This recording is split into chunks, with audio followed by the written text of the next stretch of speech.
Assalamualaikum warahmatullahi wabarakatuh. Salam sejahtera bagi kita semua. Semoga kita senantiasa diberikan nikmat sehat dan kesuksesan. Perkenalkan, saya Khairul Anwar, peserta Latsar CPNS 2021, golongan 3, angkatan 201, ingin memaparkan rancangan aktualisasi pada kesempatan kali ini. Berikut identitas diri secara singkat. Saya bertugas jabatan sebagai ahli pertama guru kewarganegaraan di UPT Satuan Pendidikan SMPN 4 Puspo 1 Atap. Latar belakang, pemahaman siswa terhadap Pancasila menjadi perhatian serius yang harus dituntaskan.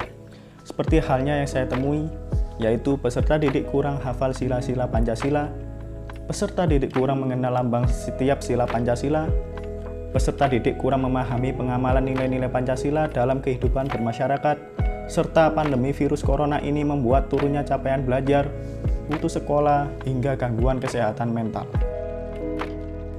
Adapun tujuan penulisan rancangan aktualisasi ini, yang pertama, mewujudkan peningkatan hasil belajar peserta didik kelas 7 pada mata pelajaran PPKN.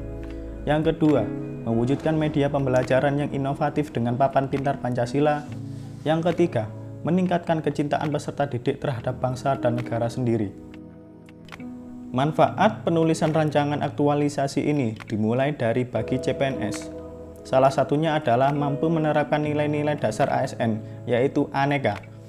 Yang kedua, bagi peserta didik, salah satunya adalah mampu meningkatkan pemahaman Pancasila sebagai dasar negara. Yang ketiga, bagi satuan kerja, dapat memberikan kontribusi yang signifikan yang membawa pada arah perubahan yang positif. Bagi penulis lain, rancangan aktualisasi ini diharapkan dapat memberikan referensi bagi penulis lain untuk mengembangkan media pembelajaran selanjutnya. Ruang lingkup pelaksanaan aktualisasi ini dilakukan pada kelas 7 di UPT Satuan Pendidikan SMPN 4 Puspo 1 Atap.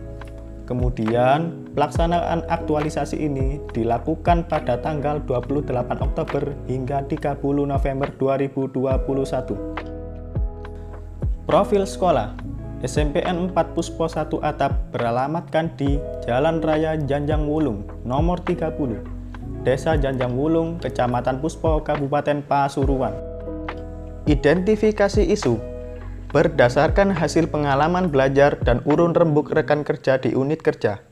Yang pertama, rendahnya literasi peserta didik. Yang kedua, peserta didik kurang mengenal Pancasila. Yang ketiga, peserta didik kurang disiplin. Yang keempat, kurangnya rasa nasionalisme dari peserta didik. Dan yang kelima, peserta didik kurang aktif dalam kegiatan pembelajaran.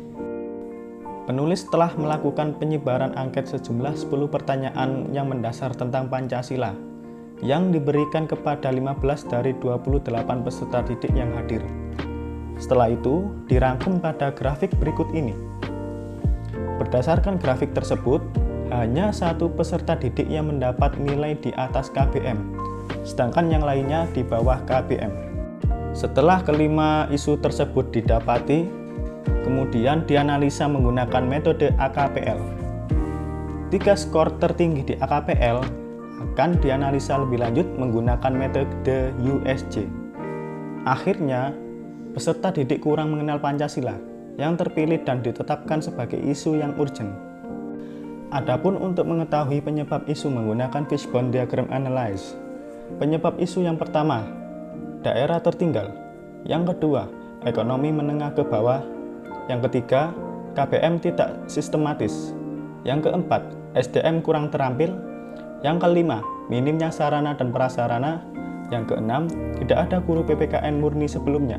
Dan yang terakhir, SDM tidak memadai. Kemudian, untuk menetapkan akar penyebab isu menggunakan 5 Why from Sakichi Toyoda. Hasilnya adalah kurang minat pendidik untuk membuat media pembelajaran. Dampak jika isu tidak ditangani. Yang pertama, peserta didik lupa akan jati diri bangsa dan negara. Yang kedua, peserta didik berpotensi disusupi paham yang bertentangan dengan Pancasila. Yang ketiga, peserta didik sebagai generasi penerus bangsa akan kehilangan kompas dalam menjalani kehidupan berbangsa dan bernegara. Yang keempat, rasa persatuan dan kesatuan bangsa Indonesia menjadi terancam. Dan yang terakhir, instansi terkait dinilai masyarakat bahwa tidak mengajarkan dasar berbangsa dan bernegara. Untuk memecahkan isu, ditemukan alternatif solusinya dengan menggunakan teknik tapisan McNamara. Hasilnya adalah membuat media papan pintar Pancasila yang terpilih untuk memecahkan isu tersebut. Dari beberapa teknik analisa isu yang digunakan untuk menemukan isu yang urgent sampai dengan rekomendasi solusi yang ditetapkan, penulis menawarkan rancangan aktualisasi ini yang berjudul Penerapan Media Papan Pintar Pancasila sebagai upaya meningkatkan hasil belajar peserta didik kelas 7 pada pembelajaran pendidikan Pancasila dan kewarganegaraan di UPT Satuan Pendidikan SMPN 4 Puspo 1 Atap. Berikut adalah contoh papan pintar Pancasila yang akan dibuat oleh penulis untuk meningkatkan hasil belajar peserta didik.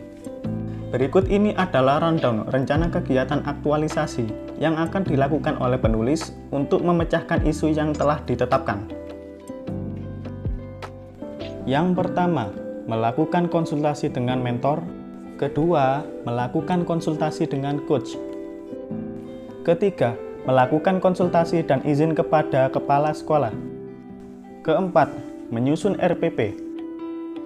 Kelima, membuat dan menyempurnakan media pembelajaran dengan meminta persetujuan dan saran dari mentor. Keenam, melakukan pretest sebelum pelaksanaan kegiatan pembelajaran. Ketujuh, melakukan kegiatan pembelajaran dengan media papan pintar Pancasila. Kedelapan, melakukan post-test setelah kegiatan pembelajaran.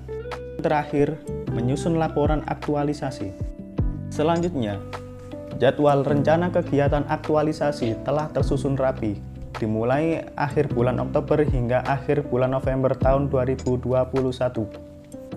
Demikian presentasi dari saya, semoga bermanfaat. Mohon maaf bila ada salah kata maupun data. Terima kasih atas perhatiannya, semoga kita diberi jalan yang lurus. Wassalamualaikum warahmatullahi wabarakatuh.